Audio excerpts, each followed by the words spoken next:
Maybe also interesting to know, I applied for the photography course where I'm currently the co-head of department, but I was rejected. So that's also an interesting detail in the background. If you lead an interesting life, good pictures will happen. Oh, nice. You might well be my sexiest sounding guest. Go somewhere you've never been before and take a camera. We had this gorgeous Mediterranean light just flowing in. Which Asda were you in? Dartford. Very nice. Your first 10,000 pictures of your worst. Let's sit down, let's have a cup of tea. Welcome to the show.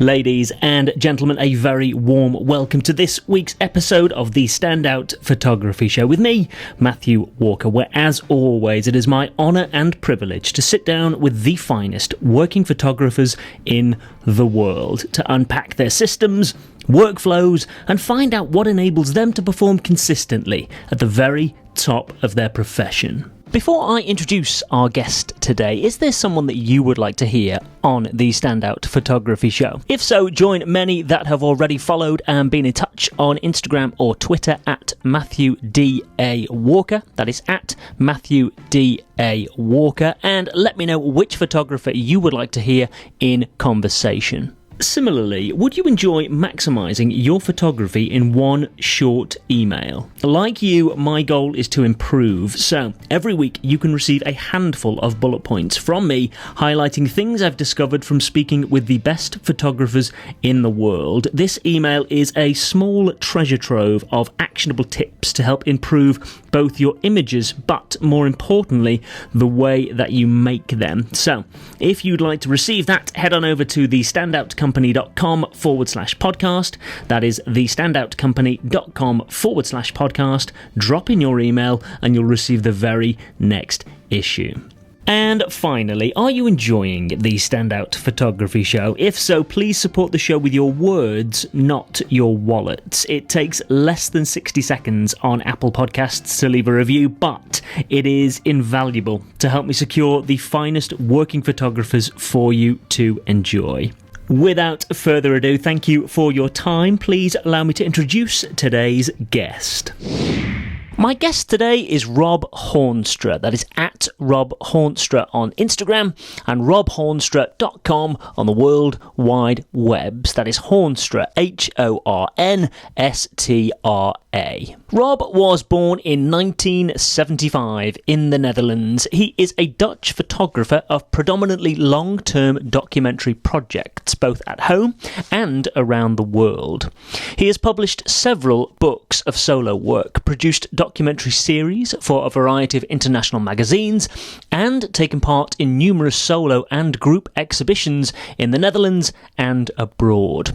In 2009, Rob and writer and filmmaker Arnold van Bruggen, and I'm told by Rob that is exactly the correct pronunciation, started the Sochi project, culminating in retrospective books and an exhibition that toured Europe, America, India and Canada. He is the founder and former artistic director of PhotoDoc, a space for documentary photography, and 4 times a year he runs a popular live talk show about photo books in his hometown Utrecht. He is also the head of photography department at the Royal Academy of Arts in The Hague. Throughout our conversation, Rob and I discuss focusing on your own style of photography, learning by teaching, highlighting prejudice in society through your photography, challenging your audience, self-publishing, which he is an absolute master at. Publishing too many books, which was a very interesting conversation, one which I think you will thoroughly enjoy.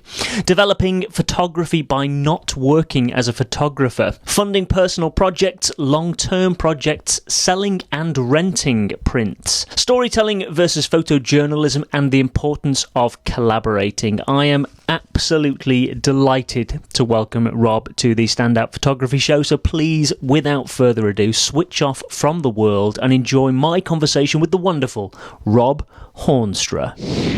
Without further ado, Rob Hornstra, it is an enormous pleasure to say welcome to the Standout Photography Show. Thank you for joining me. Thank you. So, Rob, I wanted to start by looking at the timeline of your career, which may seem like a strange or obvious place to start depending on your point of view, but hopefully will become clear as we move through our conversation. So, just to give some context to our listeners, you studied social and legal services at Utrecht University of Applied Sciences from 1994 to 1998. Then, from the summer of 96, you interned and worked as a probation officer, which takes us through from 1999 to 2004, when you studied photographic design at the Utrecht School of the Arts. We're now obviously in 2020, so that is a 16-year period between graduation and where we are today, during which time you have published 17 books. The first, I must add, was in the year that you graduated. You have a World Press Photo Award. You're head of the photographic department at the Royal Academy of Arts at The Hague. And this against a backdrop of a plethora of personal projects, both close to home and abroad. And it's not even so much that I have a question, it's more an observation. And it was the first thing that struck me when I started doing my homework, was just the incredible amount of work that you have done in such a relatively short period of time. Well, I think actually I feel that I haven't done that much in the years that I've worked so far. So that's since 2004 as a photographer. And I started late if I look to students right now, because I'm also working as the head of a photography department and leaving soon, by the way.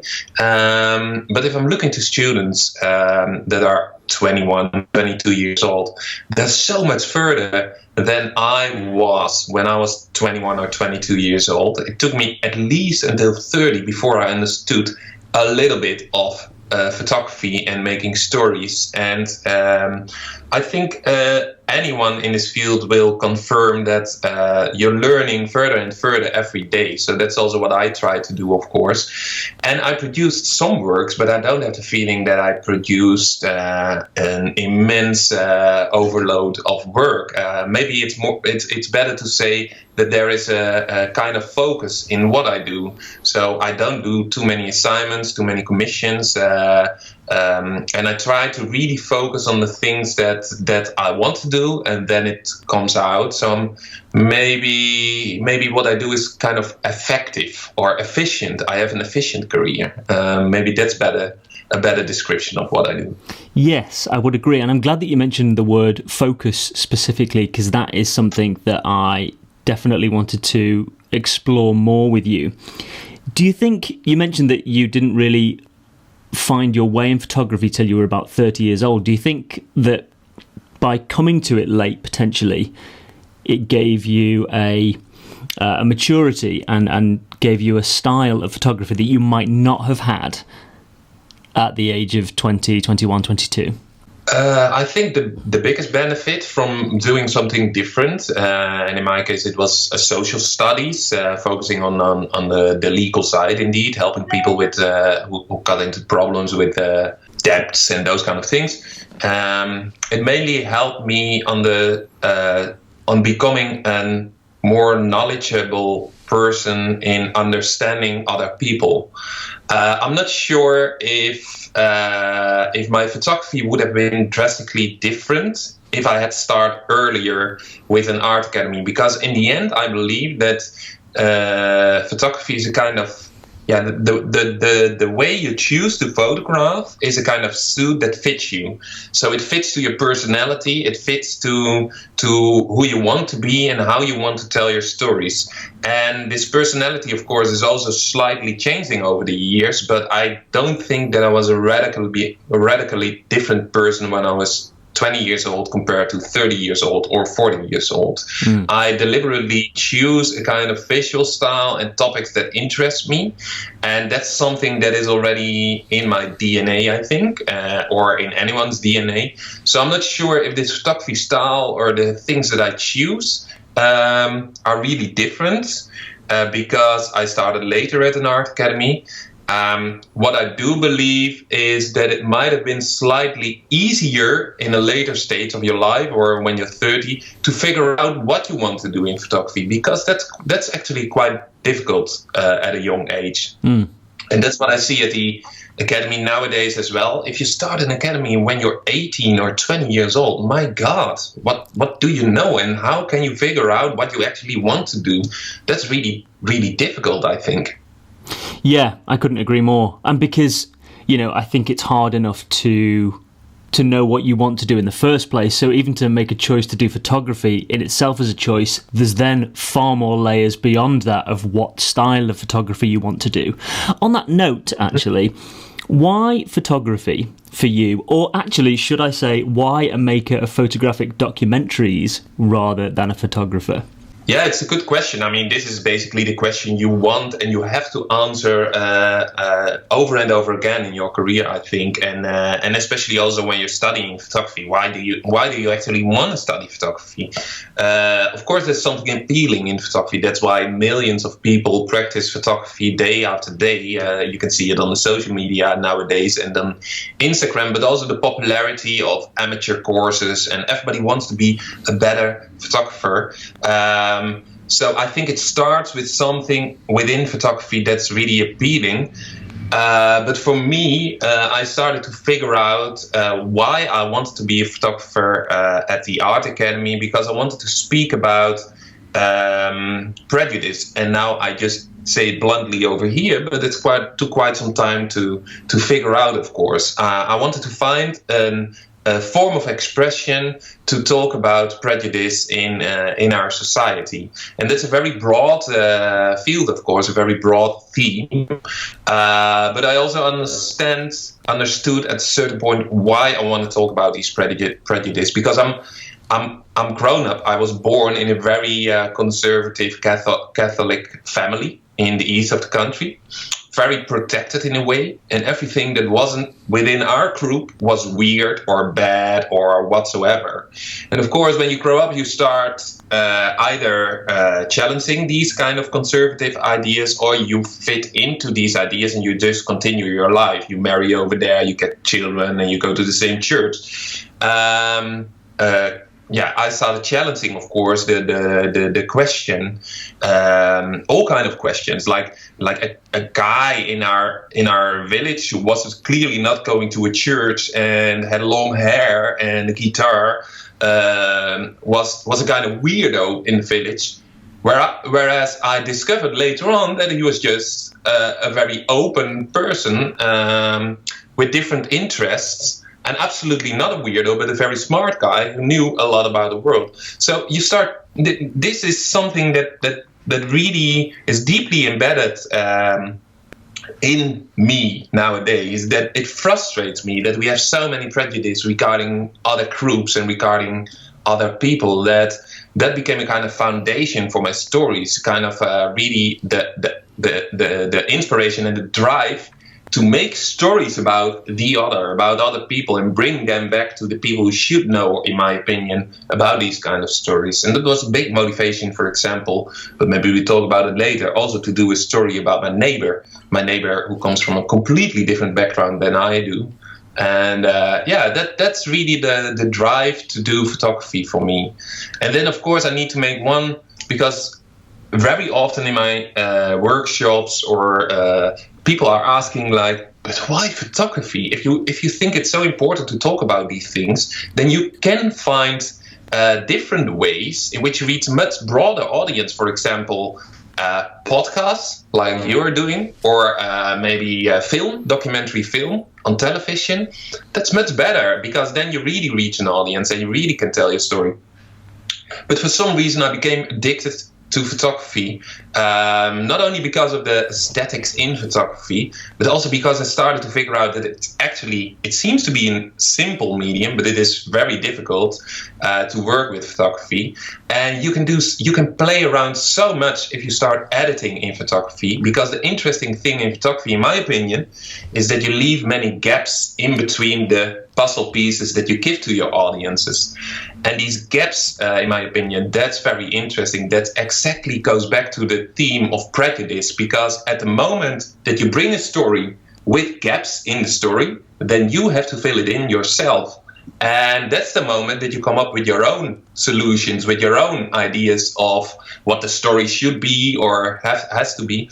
So actually, this photography, this medium, fits very much to the theme that I want to talk about. If you still get it, it's a long answer. I completely get it, and it makes an awful amount of sense, because essentially what you're saying is that, and it's very clever, because the way that you tell your stories forces your audience to think, and it challenges them rather than giving them the complete story like a film, as you say, where you watch and there's a full narrative and it's done for you. You're forcing your audiences to think. Mm-hmm. And to fill in their own way, and then discover that the thing they fill in might not be the correct thing, or might be a different version than I thought they had to fill in. So to discover for yourself as well that you often have a lot of biases and prejudice regarding others. And I think photography is a good medium to challenge viewers in this way. Yeah, I couldn't agree more. You've answered part of this question within that last answer, but you're in that wonderful position, like many photographers, Simon Norfolk, who we spoke about before we came on air, Matthew Jordan Smith, who I spoke to yesterday, where other people describe you and your work for you. As an example, the Royal Academy of Arts at The Hague, where you are co-head of Bachelor Photography and Master Photography in Society, call you a Dutch photographer who creates predominantly long-term documentary projects both at home and around the world. Wikipedia, not always to be trusted, but in this instance calls you a Dutch photographer and self-publisher of documentary work, particularly of areas of the former Soviet Union. But how do you personally describe you and your work as a photographer? I prefer to keep things simple in general, so I would say I'm a visual storyteller. But I really like the word photographer. I'm just a photographer. And the field of photography, professional photography, became broader in the last years. So visual storyteller is basically embedded in the field of photography. I'm a photographer and I'm telling stories. That's what I do. Very simple. Your years studying social and legal services have clearly informed your work as a photographer, certainly from the outside looking in. But I wondered what your years studying photographic design looked like, and what were some of the best lessons that you took from those years? Well, I can tell you some stories about this. First of all, it might be interesting to know that I wasn't allowed to study photography. My parents didn't allow me to study photography, or a little bit broader, my parents didn't allow me to go to the art academy because they thought that was the most silly decision in your life and it would affect your whole life forever, being jobless, unemployed, having no money, sitting on the sofa, doing nothing, smoking joints, those kind of things. That's their idea of an artist. So that was a very bad plan, and they forced me to do a different studies. And they had a plan as well because they thought I had to study mathematics or physics or whatsoever because I was really good in those courses in school. But they were not of my interest, so I didn't want to do it. So in the end, we came to a compromise, and that was social and legal services.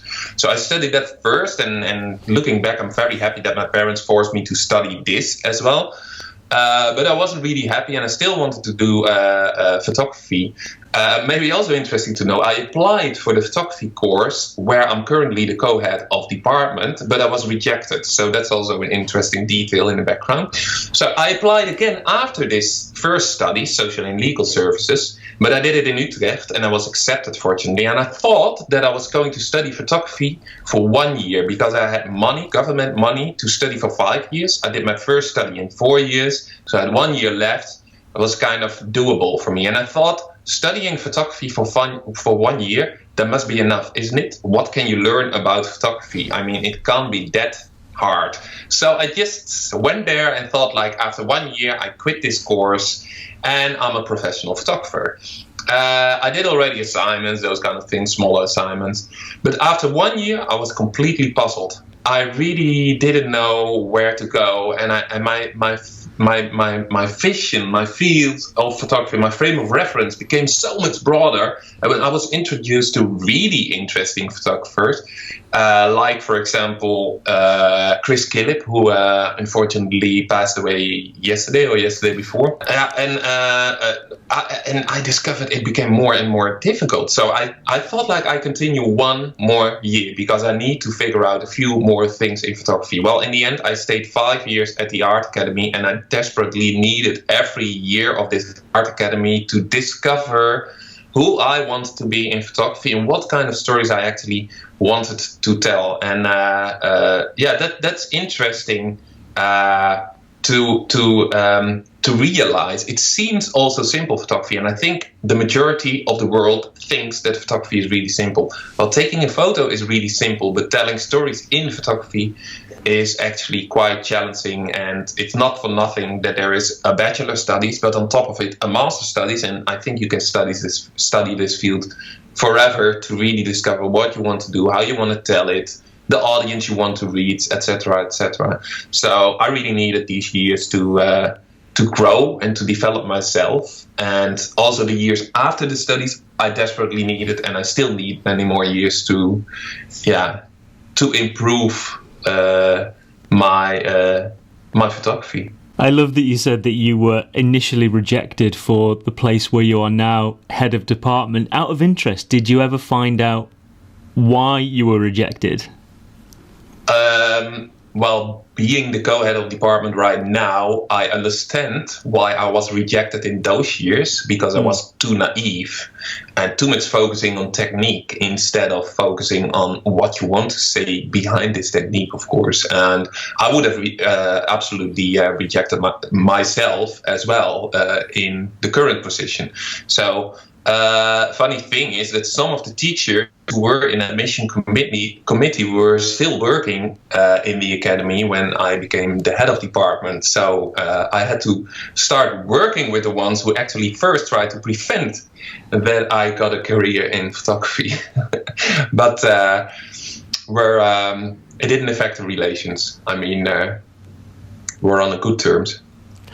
I think it's just super important. We spoke, or should I say, I spoke with Matthew Jordan Smith yesterday, and he talked in depth about how to deal with rejection, as not just as a photographer, but as a creative in general. And his tenacity has been one of the things that has driven his career. And I saw, or should I say, I read a wonderful quote from you, which was, you said, when I was about 13, I took a stack of sports photos to the picture editor of the local newspaper, convinced that they were better than the photos he was publishing.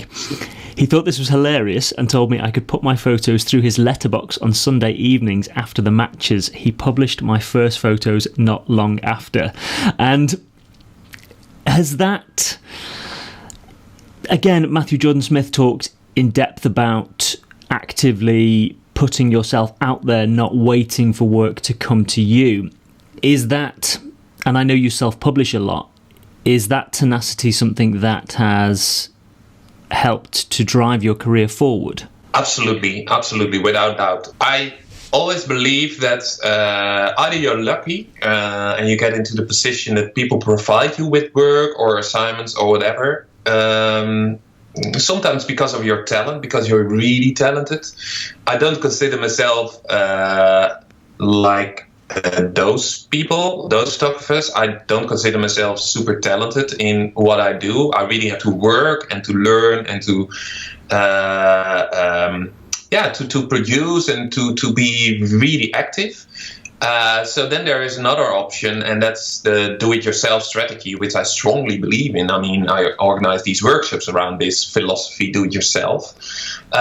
If there's no curator in the world who provides you with an exhibition, then you organize this exhibition yourself. If there is no publisher who wants to publish your books, then you publish the books yourself. If there is no one providing you with this fantastic commission to go to Sochi and document the area over there, well, then you do it yourself, isn't it? That's the way you have to survive in this world nowadays, especially because there are not so many.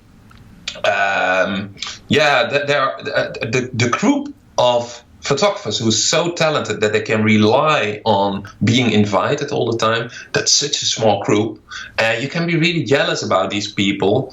I'm not sure if it's good to be jealous about these people. I mean, I don't think it really makes them better, or it puts a lot of pressure on their shoulders to really everybody's looking at you all the time, looking at your work. And of course, I feel it in a very small amount, or how do you say this? I mean, I also get comments on my next work, because everybody's always referring to, in my case, a Sochi project and whatever, and you experiment with new things and they fail and whatever. But these bigger photographers who really get exhibitions everywhere, like, I don't know, Paul Graham or Alex Soth or Martin Parr. He doesn't look, I think, that's the kind of group. They also work hard, but I think they're in a different position, and I'm not sure if I really admire that position. I would say I really like to be a little bit like where I am right now. I can partly depend on a kind of network around me, but I also feel a lot of freedom to do whatever I want to do without feeling too much pressure from outside, and to experiment and to fail. And I often fail together with the people I'm working with, and we invent new plans and fail again, and that's nice. That's the kind of I like my life, so to say. I'm pleased that you mentioned self-publishing, because you are, certainly from the outside looking in, a true master of self-publishing, and you've come up with some incredible ways of doing it, which we'll come on to discuss shortly. But before we do, I wanted to look at books, because if I'm not mistaken, you have 17 books. And again, this is kind of linking back to what I was saying at the start. In 14 years since graduating, 17 books is incredible. 14 of which are... Too much. It's too much. Yeah, I believe it's too much. I mean, when I graduated, my teacher told me, like, if you make one book every 3 years, then it's a proper book, and you get time to reflect on it, and that's okay. And then 1 year you benefit from the book after publishing, and then you produce new work, and then you work towards the next publishing. So you have every time you have stages of 3 years. So and like you said, what I did is actually too much, and sometimes there are books that I'm not satisfied. It's too quick to work. So, but as you've seen probably on my website, I also reduced my speed, my pace a little bit, and hopefully. But I mean, I can tell so many things about it, because now I'm again in a project which forces me to produce really quickly, and I also like this rough and dirty strategy to make mistakes while producing work and publishing the work. So yes, in a way, if you want to make proper books, it's way too much. But if you see your books or publications also as draft for the final work, then it might work. And that's more how I sometimes approach books.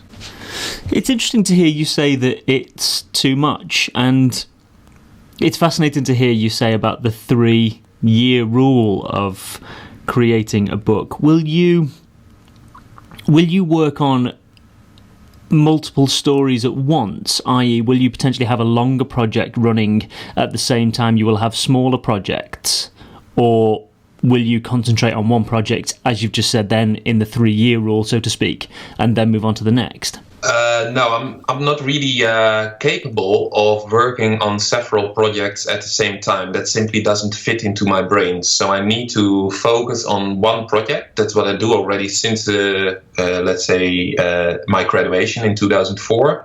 And then on the side, I try to do things to earn money, but preferably radically different than working on a photography project. Like, for example, teaching. That's radically different than, or when I started in 2004, I was working as a bartender, which I think actually is a perfectly fitting job next to being a social documentary photographer. I remember I had a nice incident with Paul Rees at University in Wales, I think, where I did a lecture, and the students were asking me, what do you think about all these kind of commercial assignments next to your ambition to become a social documentary photographer?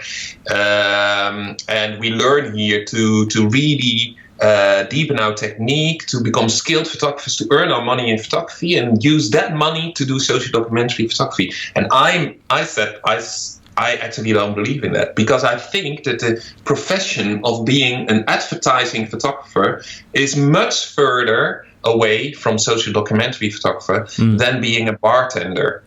as a bartender, you need to have the skills that a social documentary photographer also has. But as an advertising photographer, you need different skills. So what I do in my career is focusing on one project as a photographer, as a storytelling photographer, my own project, so to say, my own independent project. And next to that, I do a few things related to photography, but completely different. So no double project or whatsoever. That is a really fascinating way of looking at it, which I'll be honest, I hadn't really thought about or come across, because as you say, a lot of people work in commercial photography to fund personal projects, but actually the skill set, you're completely right. As a bartender, you are constantly, day in, day out, speaking with people and hearing people's stories and finding different ways to engage with people, versus a commercial photographer who is potentially on set with a client all day, who is a million miles away from social documentary photography in that respect. Yeah, I think that's very important and maybe also a little bit underestimated in education. If you want to go in this direction of photography, the social skills are a super important tool, more important than your camera, if you want to have access to places where you can take interesting photographs, where you can make interesting work.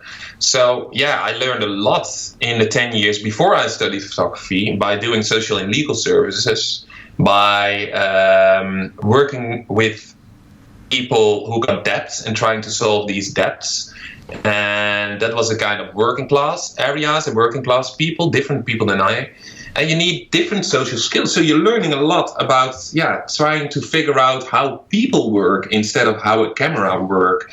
And I find that super interesting and very helpful. It became very helpful in the rest of my career as well. So yeah, I prefer to... But I don't. It's not right or wrong. I mean, whatever you want. I mean, you also had an interview with Robin de Puy, the Dutch photographer, and she's doing a lot of commercial work and funding her own work in that way. Well, that's also a way to go. Everybody follows his or her own path. I have to say that I'm completely unsuitable to do commercial assignments, because the way I photograph people is I would say it's natural. It's like their natural looks. It's the look that you have when you're staring at a television or when you're taking a shower.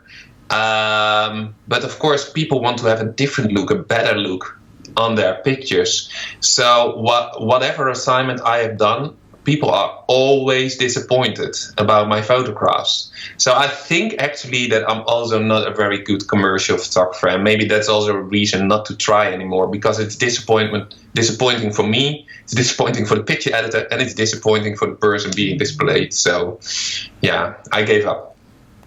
It's interesting to hear you talk about this side of your work, because it was an area that I wanted to explore with you, because on your website, and I'd never seen this before, so it caught my eye. And I've often asked photographers, what will you say no to in order to focus on what you want to do and the work you want to do? And I noticed on your website, you'd said, it sounds strange for someone who calls himself a photographer, but I don't think I'm the right person for these kind of assignments. And you were referring to commercial and editorial assignments. And of course, now hearing you speak, it makes complete sense. Had that been a conscious choice from very early on in your career to purely focus on social photography? It was my dream. So there's a difference, I think, between a conscious choice and a dream, because I was always hoping. Once I was introduced to work like Chris Killip's work, but also Martin Parr's work, like the extensive bodies of work that ended up in books or exhibitions, I was immediately hooked. So I also wanted to see if I could do those kind of projects, and that became my big ambition. Of course, I also thought that I have to do assignments on the side. And there are a few magazines that are more open for my style of photography. So I worked for those kind of magazines and newspapers.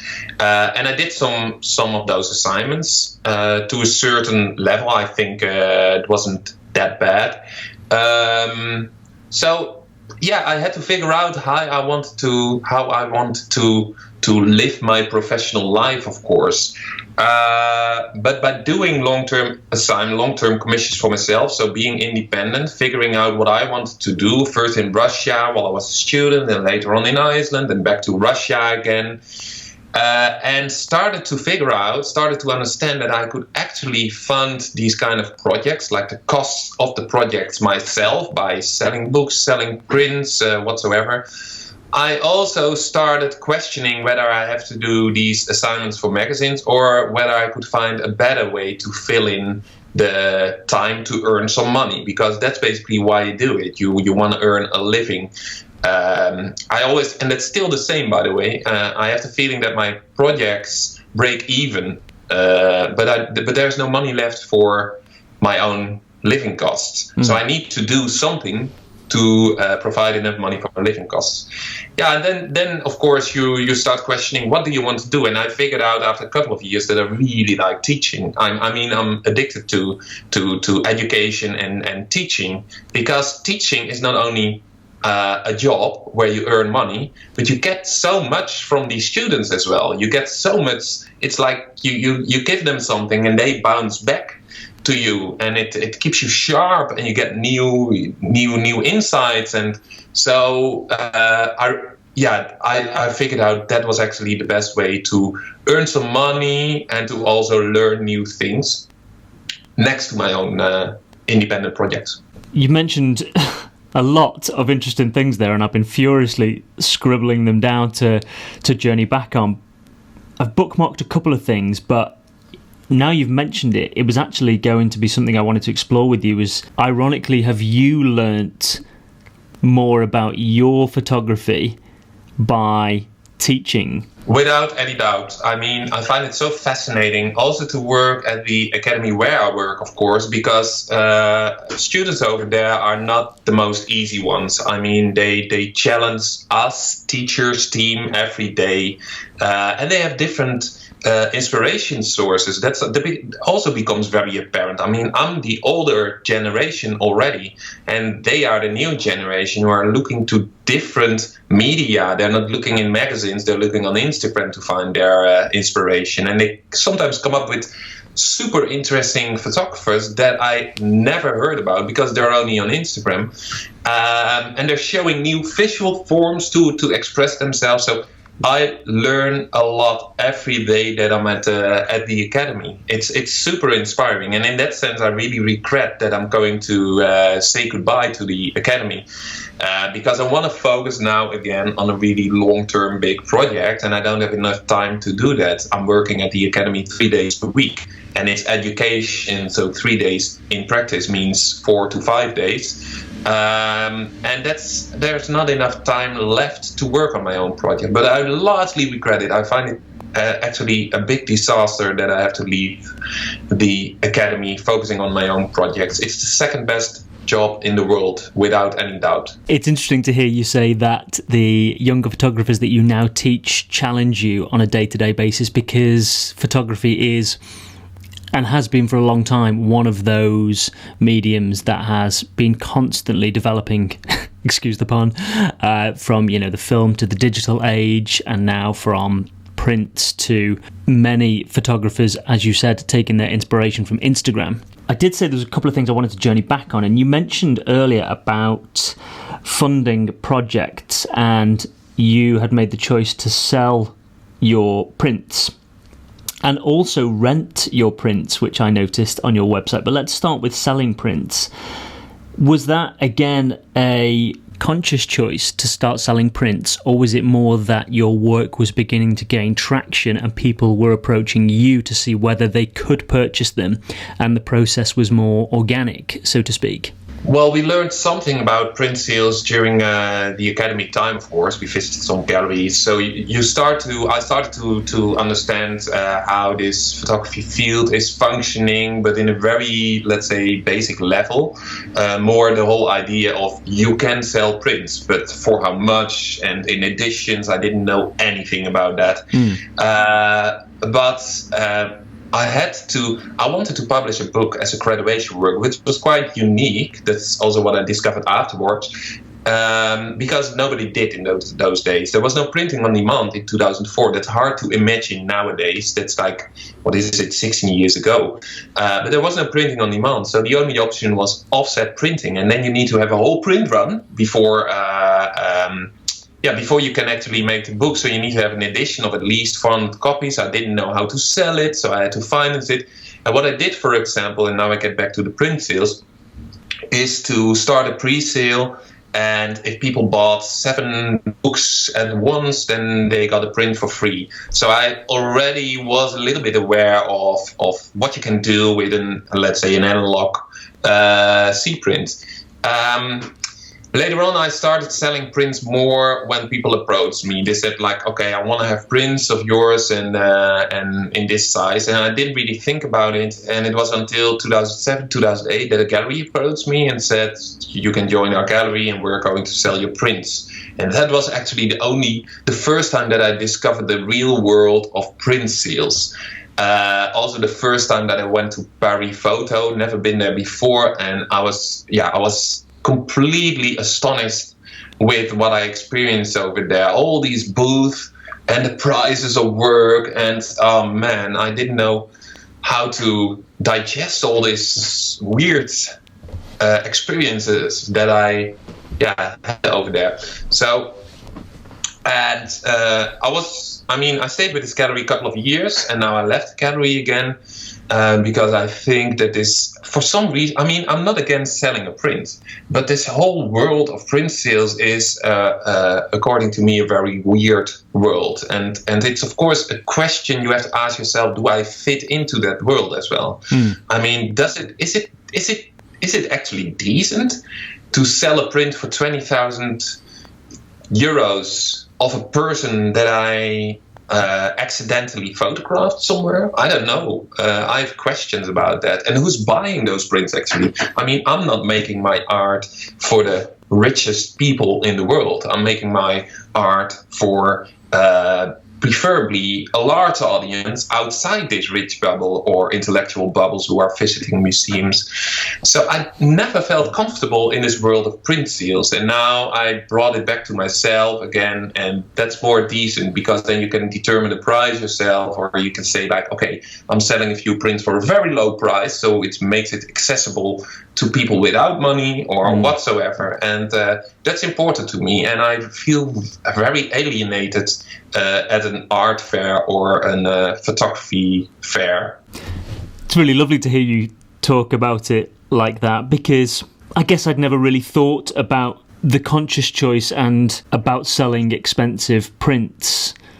And you're right, it's a hard balance, because in order to fund the projects you want to do, you have to try and generate an income, and it's finding that balance. And it's lovely to hear you say that you found it by bringing it back to you having control of the images that you sell. Another thing I wanted to touch on, it's in a similar area, and other photographers have mentioned it, but I've never actually spoken with a photographer who rents their images, and I wondered where that idea came from. It started very practical. Of course, when you organize exhibitions, after a couple of years, you get some exhibitions in storage, and that's increasing. So the amount of prints that you have in storage is increasing. And I was thinking, like, I'm not making work to be in a storage, isn't it? Like, they're standing over there, becoming dusty, and so that's the original reason of thinking, like, okay, it's better that this print is hanging somewhere. Even without money, it doesn't matter. But when it's stored in a place where people are watching it, then it's better than being stored in a place where nobody sees it. So it's not necessarily for the money that I thought, like, I have to start an art rental. It's more that I thought, like, it's such a shame that it's just standing there and doing nothing. And of course, when you make an exhibition, like, for example, I did a series on Abkhazia, Breakaway Republic in Georgia, and we produced the exhibition in 2011.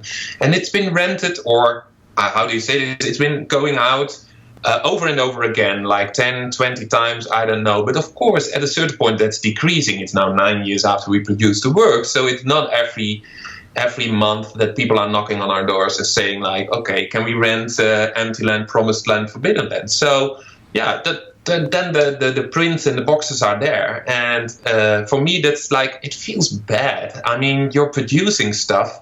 It costs a lot of materials, wood, and all these dirty chemicals to produce photographs and whatever. And it's standing there. That feels to me as a kind of useless. So let's try to use it. That's the whole ambition behind the rental. And I felt like if I can earn some money with it, then it would be nice, of course. So, but it's very cheap. I mean, you can rent a print for $9.50 per month. It's a smaller one, but also I have a very big one of Sochi 2 by 240, the biggest analog print I ever made in my life, or together with the printer, of course, because this is something I can't handle. And this print is also for rent. For only €14.50 per month. That's a tremendously big print. And I thought like, okay, maybe there's smaller companies who do not want to buy art and they are going to rent art. And it's good for me because I use all my money to produce new work. So it's not a bad investment, hopefully. And it's maybe also good for the ones who are renting. So, but I can also tell you how it went, actually. I felt like it was really fun. I made a new website and with my own rental, and I thought it was a fun idea. So I just started with it and started photographing all the frames and putting it in my rental, etc. Lots of work, really loads of work.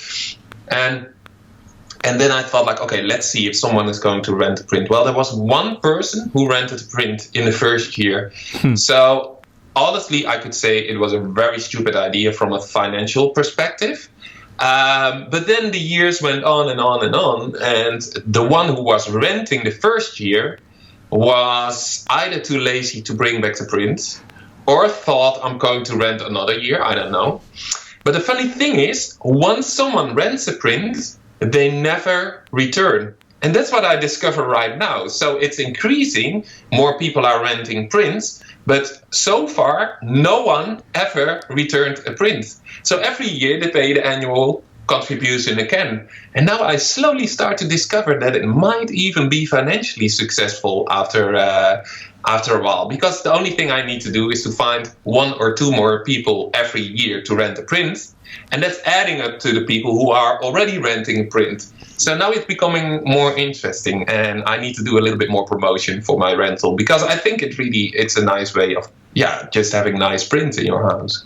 I think it's a lovely way. And actually, it's interesting that you say people don't return them. I guess it's a bit like you hear those mattress commercials where they say keep it for 90 days and if you're not happy, return it. I imagine the number of people that actually return them is very, very small. Thank you for talking about that subject because it can be it's a very personal subject to talk about, but I think there's a lot of photographers it will resonate with who are trying to find ways and creative ways of funding their personal projects that doesn't encroach or take up too much of their time, which forces them not to then focus on their project. We have spoken about personal projects quite a bit, and I wanted to talk more in depth about, and you mentioned it earlier, about Kid and Portrait of a Man Next Door. For anyone that is unfamiliar with the project, would you mind explaining what it is? Kid is, for me, an atypical project in the sense that people know me mostly from going to Russia, and I also do projects somewhere else. But Kid is a project about my neighbor, so it's really next door, the man next door. And I started living in this studio because as we are talking, Matthew, I'm also sitting in the place where Man Next Door is made. I started living here in 2004, right after my graduation. It's a rental home, social renting. And Kit was living next to me. It's a long story, but in general, I knew that they wanted to pull down these houses. Then the economic crisis hit in 2008. That's the reason why the houses are still standing here, as you can see in the background. And now I'm renting it as my studio. So I'm not living here any longer, but I'm renting it as my studio in a very cheap way, of course. And Kit was living next door to me, and he was a different person, but for some reason, we were friendly to each other, and he was always around because he was unemployed. And I started photographing him, but not having a project in mind, but more because I was just buying a weird new 4x5-inch camera and thinking like, I want to test it, but there's nobody around and I want to make a portrait. And then I was knocking on his door and started making portraits of him. He was always fine. He said like, it's your hobby, go for it. He never understood photography as a profession, so he thought it was my hobby. And he was fine. So, but after a while, I discovered I had quite a range of portraits of him with people in his house that I'd never seen before and never seen after. And he had 2 snakes, and he always invited me when the snakes got food, the mice or the rats, and then I could photograph that what he really liked. So I gave him the photos afterwards. That was more or less our relation for let's say the years that we were living next to each other. And in 2013, he died. He was found drowned in the Utrecht canals, so quite close to where we live. He was at that time quite heavily addicted to drugs and alcohol, and he was clearly being abused by dealers who were higher in the hierarchy, who were using him to do the dirty work, like finding money, stealing bicycles, whatsoever. He was often beaten up because he was dependent on drugs and he didn't have money, so he always was in problems. In the last year before his death, I hardly saw him, and when I saw him, I couldn't really connect to him anymore. His house was often taken over by dealers and other, I don't know, kind of weird people, also violent and not really the people you want to speak to, or it was a sad ending of his life. And after his life, I started to dig into I got permission to dig into his police archives. And I really understood how his last year was actually, because he wasn't at home, but he was always on the streets. And then he was arrested again, going to jail for a month, and came out again, and again addicted immediately, etc. So it was a very, very sad last year, I think, of his life. And I had contact with the family, kid's family, and I asked them permission to do something with this project. Because for some reason I found it important to make people aware of people like Kit. Kit, for some reason, he's typical working class area, but at the same time he's looking quite normal. You don't see him as a homeless person or a drug addict on the street. He's living next door. He has his own house. And these people are living everywhere in your city, in my city, everywhere in the world.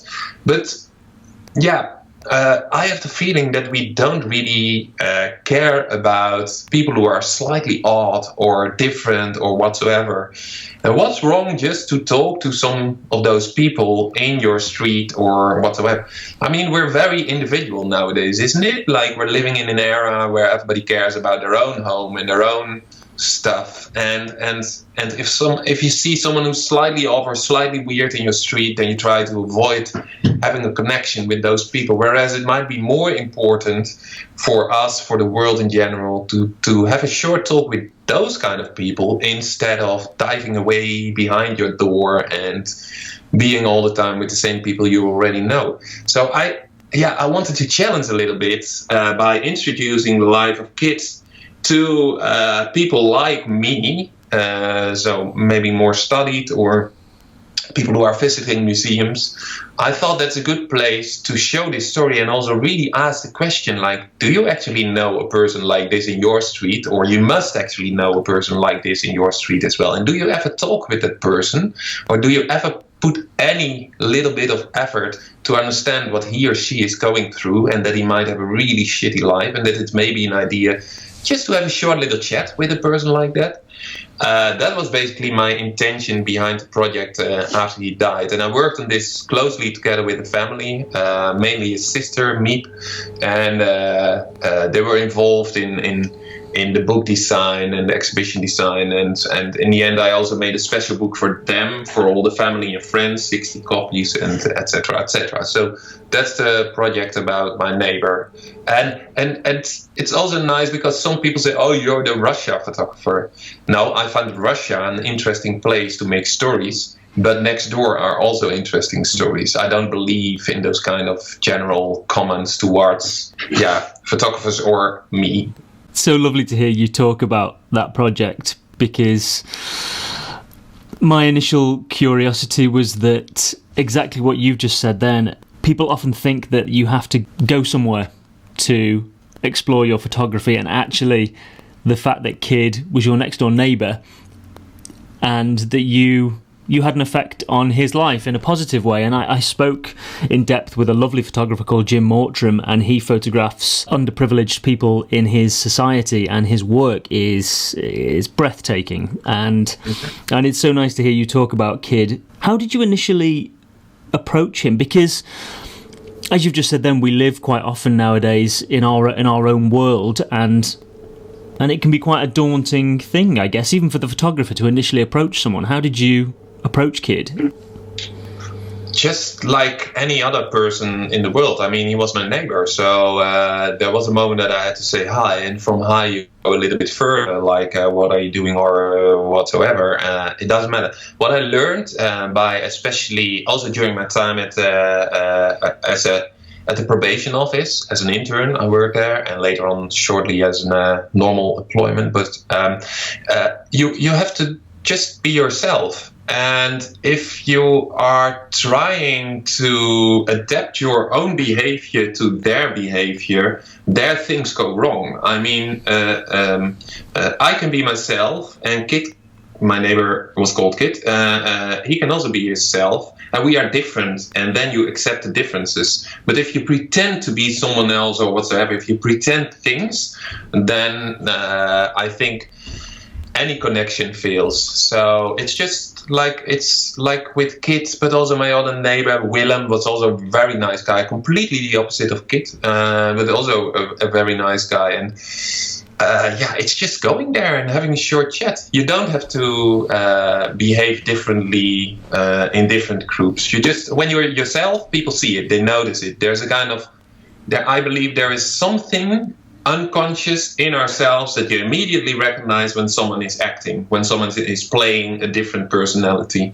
So just be yourself. That's the best way to connect to any person in the world. When you were photographing Kid, would you observe him and photograph, or would you ever, I don't want to say direct, that's the wrong word, but I mean, would you ever set up a shot that told Kid's story, or was it always observing and shooting? My teacher at the Art Academy made a difference between directing, staging, and observing. And I do direct in my images, all my images actually. So I'm not really an observer. And when I take a portrait of Kid, then usually I was in charge, asking him to either sit on the couch, on the sofa, or on his bed, or whatsoever. And he was okay. But I don't bring in props, for example. I'm not bringing in additional stuff. Also, when the snakes needed to have their food, a mice or a rat, then they really needed it. I mean, otherwise a snake will also not act. They won't kill a rat when they're not hungry. So no, I don't really set up things, but I change them to my likings if I think that I can improve the quality of an image. So I'm absolutely not reluctant in placing people in different corners, removing a chair or whatsoever. That's what I do all the time. So in that sense, sometimes people believe that I'm a kind of journalist photographer. Not at all. I'm completely the opposite. I do whatever I think is necessary to tell a story, and there it also becomes more to, I think, it's not literally storytelling. It's literally storytelling. It's not journalism. I don't pretend that I have an ambition to show the real world. I just show my version of the world. That's a really nice way of putting it as well. And it's very clear. It's not journalism, it's storytelling. Mm-hmm. Yeah, I think literature is more used to these kind of differences. You have fiction, non-fiction, and of course there are many books being made that are balancing between fiction and non-fiction. I think that's more or less where I also belong, balancing between fiction and non-fiction. I like that distinction of journalism and storytelling. It's something I hadn't really thought of, but that makes it very clear.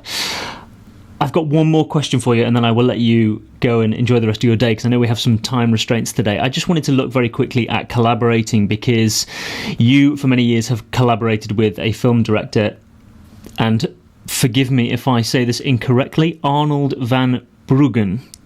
Beautiful. Is that right? Yeah, it's right. Yeah. But I mean, in Holland we have this strange, so it's Arnold van Bruggen. Well, funnily enough, I'm from Liverpool originally, and we have a very similar kind of sound. Oh. So yes, we're in good company in that case. But I guess my question was, I've seen the work that you have done together, and it got me to think about the importance of collaborating, and it's something that not a huge amount of photographers do. It can be quite a lonely profession and existence as a photographer. How important is it for you to collaborate? I can live with having a lonely profession, although, and I completely agree with you, and I don't really like this part of my profession, like the loneliness and working independent, but I can live with it if I believe that it's really beneficial to my work. So collaboration for me is not a way to find people around me to avoid being lonely, but collaboration is really a way, a tool to improve the quality of my work, but then it becomes, of course, our work. And it's not only Arnold van Bruggen, the writer, filmmaker in the project, but it's also the designers we work with, Kummer and Herman. That's a design company here in Utrecht. We work with them in the Sochi project. We now work with them in our new project, The Europeans. And these collaborations are not based on the fact I'm a designer, I'm a writer, I'm a photographer. It's not like that. We're all involved in the concept that we invent for a project like this. So we have a lot of talking, a lot of fighting, by the way. We never agree with each other. A lot of challenging each other. I want to do this, I want to do that. Why do you want to do it? So that it makes me sharper, but it makes them sharper. It makes the work sharper. I don't know if you know this. I don't know if you have any of my books, but for example, I believe that what we do is not about the personality. So it's not about me as a photographer. And if we produce books, Arnold and I, but I already do it since graduation, you never see my name on the cover of a book. Because I believe that's totally irrelevant. This book is all about the story you want to tell. So in the end, it doesn't matter who's working on this book and how much it is my book and how much it's his book or the designer's books. I think that's all collaboration. But it's all about the story you want to tell. So therefore, it's also very logical if you have this kind of approach. And it's very logical that you start looking for collaborations in a field where you think that you can gain something from other people. And it in a way, isn't it strange that photographers are working completely independent or alone? Because for me, that gives a kind of idea that they believe that they are really good in photography, in storytelling, in the history around their subjects, in writing, in maybe designing books, in all these kind of aspects. And that's almost impossible. That's a kind of quite an arrogant attitude, if you ask me. I mean, I know that I'm not the best designer in the world. I can design. I learned skills to design. I learned skills how to work in InDesign. But design is a different profession, a truly different profession. And designers, studied for that particular job for 5 years as well, and maybe a master on top of it. That's what we do in photography and storytelling, but that's what a writer does in writing or in filmmaking. Those are different professions that people study for it. It's a kind of strange, isn't it, that we believe, photographers, that we believe that we have all in one. No, I think it actually results in many very mediocre productions, mediocre books, mediocre exhibitions that could have been much better if you understand the benefits of working together with other talented people. So yeah, for me, it's super important. And I can't do it alone. I can never do such a project alone. I need these people. That's also why it's a joint effort. And it's not my work, but it's our work. That's very important. Matthew Jordan Smith, funnily enough, yesterday said he used the analogy team. Together, each achieves more. And I think exactly what you've just said then, it's so important to have people around you and not do it all yourself. Absolutely. I could never do it alone. And I work already with other people since my first book that I produced during my studies. So it was my graduation book, Communism and Cowgirls. And that's also, I started editing. I just discovered, like, Jesus, this is complicated. And there happen to be professional editors in the world for a reason, maybe. So, and then I started designing the book and I thought, like, whoa, quite complicated to design. And I started to look into my own network of fellow students who did the course, graphic design, of course. So start collaborating there with people. And then you discover, oh, they really know more about design and how to implement a concept and translate it into design.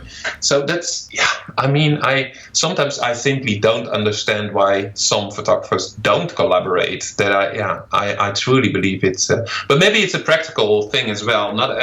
During workshops, I often get the question, where do I find an Arnold van Bruggen? And I think that's a very good question, actually. Where do you find those talents? They're around and they want to work with you. But yeah, you have to look for them and try to find them. That's the reason why I always visit graduation exhibitions at art academies, and not only the photography department, but also the graphic design department, because there they are walking around and they want to work with you, photographers.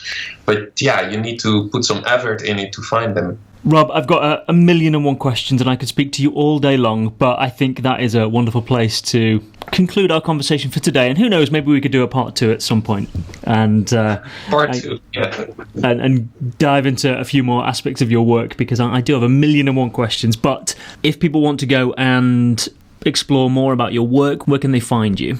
They can find me online on my website. That's www.robhornstra.com. And there's also my Instagram account. I think that's most suitable. I don't like Facebook any longer, but if you want to follow Facebook, that's fine. But Instagram is .com/Rob Hornstra, so also my full name. If you understand the letters of my name, Rob Hornstra. So yeah. Yeah, I'll put all these in the show notes so people know where to go and find you. Thank you ever so much for joining me on the Standout Photography Show. It's been a real pleasure. Thank you, Matthew. It was really nice, and let's do the part 2. Fantastic. I'm looking forward to it.